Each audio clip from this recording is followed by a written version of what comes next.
Hello friends हम MP exams की preparation कर रहे हैं। पिछले वीडियो में हमने ताप्ती नदी को कर लिया था। इस वीडियो में हम वेनगंगा नदी को कंप्लीट करेंगे। फ्रेंड्स, आप अगर एमपी के मैप में देखेंगे तो सबसे पहले हमने नर्मदा नदी पढ़ लिया था, फिर ताप्ती भी उसकी जैसी थी तो वो पढ़ लिया। आज हम ये वेनगंगा नदी का पार्ट कंप्लीट कर लेंगे तो ये वाला पार्ट पूरा कंप्लीट हो जाएगा। फिर नॉर्थ में जाने वाली नदियाँ बचेंगी, जैसे चंबल, सिंध, बेतवा, केन, सोन। वेनगंगा के साथ साथ उसकी ट्रिब्यूटरी पढ़ेंगे तो यहाँ से बैतूल, छिंदवाड़ा, शिवनी एंड बालाघाट, इन चारों ज़िलों में जो नदियाँ हैं वो कंप्लीट हो जाएंगी। आप ऑर्डर याद रखना, पहले ऐसे यहाँ सबसे नीचे डिस्ट्रिक्ट बुरहानपुर है, उसके जैसा ही एक मैप में बनता है बैतूल, उसके बाद आता है छिंदवाड़ा, शिवनी और बालाघाट इस कोने में।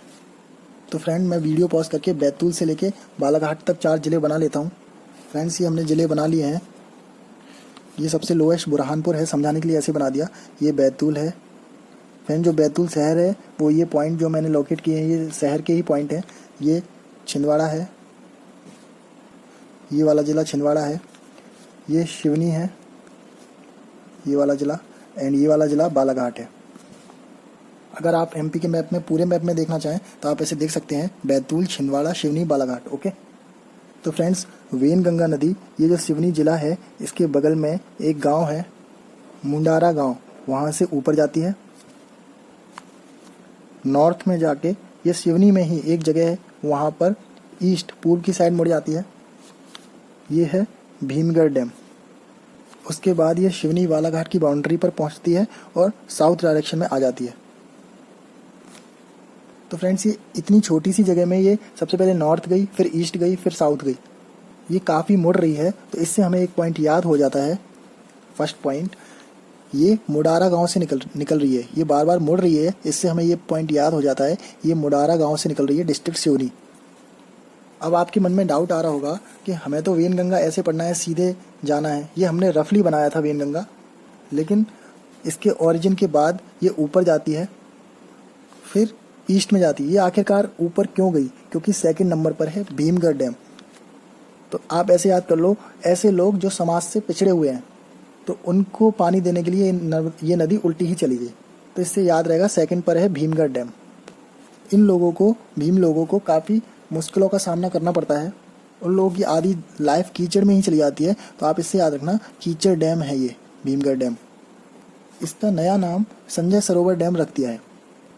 अब वो भीम आर्मी और कांग्रेस वाले आपस में लड़ाई कर लेंगे कि आखिरकार भीम का नाम बदल के संजय सरोवर क्यों रख दिया है, लेकिन हमने याद कर लिया। ये एशिया का सबसे बड़ा सेकंड बिगेस्ट मिट्टी का डैम है।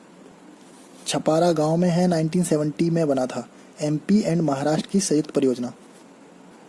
फिर नदी आगे बढ़ती है, शिवनी बालाघाट का बॉर्डर बना के नदी नीचे आती है। एक शिवनी के कैंडिडेट से इंटरव्यू में क्वेश्चन पूछा गया था कि ऐसी कौन सी नदी है जो सबसे पहले उत्तर में जाती है, फिर पूरब में जाती है, फिर दक्षिण में जाती है, और वो कहाँ से निकलती है? ठीक है, कौन सी है? हम वेनगंगा नदी को पढ़ रहे हैं। अब यहाँ आ जाती है पॉइंट नंबर 3 पर। इस नदी को बालाघाट से होते हुए जाना है, मुड़ना है। क्यों? क्योंकि हमें याद रहता है ये वेनगंगा नदी बालाघाट शहर से जाती है। ये बालाघाट शहर है, यहाँ से जाती है, फिर वापस आएगी इधर। तो क्वेश्चन आता है, ऐसा थर्ड पॉइंट पर क्या हुआ कि इसको बालाघाट की तरफ मुड़ना पड़ा? बालाघाट डिस्ट्रिक्ट में इंटर करते ही थर्ड पॉइंट पर धूती डैम है। हम इसको ऐसे याद कर सकते हैं कि बालाघाट में बालाएं ज़्यादा हैं। ठीक है, बालाएं ज़्यादा हैं तो तीसरे नंबर पर धोती मिली, धोती यानी कि साड़ी, तो धोती मिली, तो बालाओं को बांटने के लिए वो नदी बालाघाट में आ गई। ठीक है, तो ये नदी फिर बालाघाट, यहाँ लिख लेते हैं 4th नंबर बालाघाट। ये नदी फिर नीचे बालाघाट के बॉर्डर पर आ जाती है, बालाघाट डिस्ट्रिक्ट के, और ये डिस्ट्रिक्ट के बॉर्डर पर चलती है, जब तक यहाँ पर 2 नदियाँ लाइन लगा लेती हैं। कौन कौन सी नदी हैं? बी, सी। तो ये बालाघाट में ही है इसकी, ऐसे आ रहे हैं तो इसकी राइट ट्रिब्यूटरी हुई। तो ये राइट ट्रिब्यूटरी BC मतलब बावनथड़ी नदी एंड चंदन नदी। और यहीं पर इसी बॉर्डर पर बावनथड़ी परियोजना है। ये तीनों में है, मतलब इधर शिवनी में, बालाघाट में और नीचे महाराष्ट्र में। बावनथड़ी परियोजना, बावनथड़ी नदी है तो 5th नंबर डालकर यहाँ पर बावनथड़ी परियोजना लिख देते हैं। लेकिन फ्रेंड्स, इसका नाम भी बदलकर राजीव सागर परियोजना हो गया।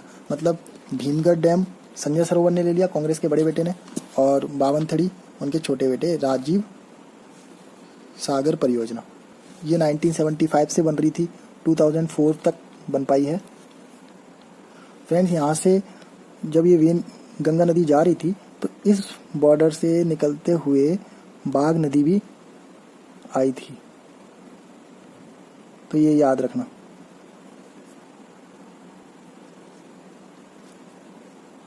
फिर राजीव सागर परियोजना से ये वेन गंगा नदी महाराष्ट्र में आ जाती है। अब यहाँ से दो नदियाँ मिलनी हैं, एक तो ये वाला जिला बचा छिंदवाड़ा और एक ये वाला जिला बचा है बैतूल। तो छिंदवाड़ा से ऐसे आती है कानन नदी, लिख देता हूँ मैं, कानन नदी आती है, और बैतूल से ऐसे निकल के थोड़ा सा गोला बना के आती है वर्धा नदी, और ये अपनी वेन गंगा आ ही रही है। तो फ्रेंड, ये जो मिलन है वेन गंगा और वर्धा का, ये है गढ़चिरौली डिस्ट्रिक्ट, और कान्हन एंड वेन गंगा का जो मिलन है वो है भंडारा डिस्ट्रिक्ट। फिर भी इसमें कन्फ्यूजन हो जाती है, दो नाम है फिर भी कन्फ्यूजन हो जाती है। तो आप ऐसे याद रखो, कान्हा बच्चे का नाम है तो बच्चा जल्दी से भंडारा खाने आ गया, भंडारा में आके वेन गंगा से मिलता है। और लास्ट में यहाँ से गोदावरी नदी जा रही है, उससे मिल जाएगी ये वाली नदी। ये कौन सी नदी है? वेन गंगा। लेकिन लास्ट में जाते जाते जब लास्ट वाली नदी मिली यानी वर्धा नदी गढ़चिरौली में, उसके बाद इसका नाम वेन गंगा नहीं रहा, प्राणहिता हो गया लास्ट में। फ्रेंड्स, आपको लग रहा होगा कानन नदी कान्हा बच्चे का नाम है, भागते हुए भंडारा खाने आ गया खुशी खुशी। लेकिन इसका जो जीवन वो बहुत दुख भरा है, क्योंकि 2000 में महाराष्ट्र ने लिस्ट निकाली रिवर्स की और उसमें कानन नदी को इंक्लूड ही नहीं किया। क्यों? क्योंकि यहाँ पर अवैध रेत खनन हो सके, जिससे उनकी इकोनॉमी थोड़ा सा फायदा हो, यहाँ पावर प्लांट लग सके, इसलिए कानन को महाराष्ट्र सरकार ने नदी माना ही नहीं। मेरे पास टाइम्स ऑफ इंडिया की न्यूज़ है, मैं इसमें लगा दूंगा। इसके अलावा फ्रेंड्स, एक मेजर नदी और बच रही है, हालांकि वो वेन गंगा से नहीं मिलेगी, लेकिन फिर भी वो मेजर नदी है, छिंदवाड़ा से निकलती है। यहाँ नीचे आके यहाँ एक डैम है तोतलाडो डैम, जो छिंदवाड़ा, सिवनी और महाराष्ट्र में है। जैसे ये था ना राजीव सागर परियोजना, जो लास्ट के दोनों डिस्ट्रिक्ट और महाराष्ट्र से जुड़ रहा था, तो नेक्स्ट में जो बॉर्डर बन रहा है यहाँ पे है तोतलाडो डैम। ये पेंच नदी है, ऐसे आ रही है और नागपुर में कान्हन नदी से मिल जाती है। ये जो मिल रही है ये नागपुर जगह है। नागपुर में पेंच नदी 70% वाटर पीने के पानी की व्यवस्था करती है, ये पेंच नदी नागपुर महाराष्ट्र के लिए। और बाकी यहाँ 2 थर्मल पावर प्लांट हैं, उन्हें भी ये पानी प्रोवाइड करती है पेंच नदी। छिंदवाड़ा में यहीं पेंच नेशनल पार्क है। आप ऐसे याद रख सकते हैं, छिंदवाड़ा में से कमलनाथ जी हैं और कमलनाथ जी का 1 साल में ही पेंच लड़ गया, सीएम बने, सीएम हट गए, तो छिंदवाड़ा में है पेंच, और इसी से पेंच नेशनल पार्क भी याद रहता है, छिंदवाड़ा में है। हालांकि ये बॉर्डर पर है तो सिवनी भी बोल देते हैं। तो फ्रेंड्स, ये इस साइड की नदियाँ कंप्लीट हो गई, लेकिन मुझे पता है 2 पॉइंट छूट गए। जैसे सबसे बड़ी नदी हमारी ये वेन गंगा नदी है इस साइड, तो मुडारा गांव सिवनी से निकल रही है, और यहाँ पर है पारसवाड़ा पठार, वहाँ के राजो ताल से निकलती है। ये क्वेश्चन पूछ सकते हैं इसलिए मैंने बता दिया। और लास्ट में जब ये बालाघाट छोड़ती है ये वाली नदी, मतलब एमपी को छोड़ने ही वाली है, तब यहाँ पर बनता है गांगुलपारा वाटरफॉल। गांगुलपारा वाटरफॉल बालाघाट में, जब यहाँ ये बालाघाट छोड़ती है राजीव सागर परियोजना के पास, तब। तो फ्रेंड, हमारी इस साइड वाली नदियाँ भी कंप्लीट हो गई। आप एक बार पेज का स्क्रीनशॉट ले लें, पहले इसका फिर इसका। Thank you friends.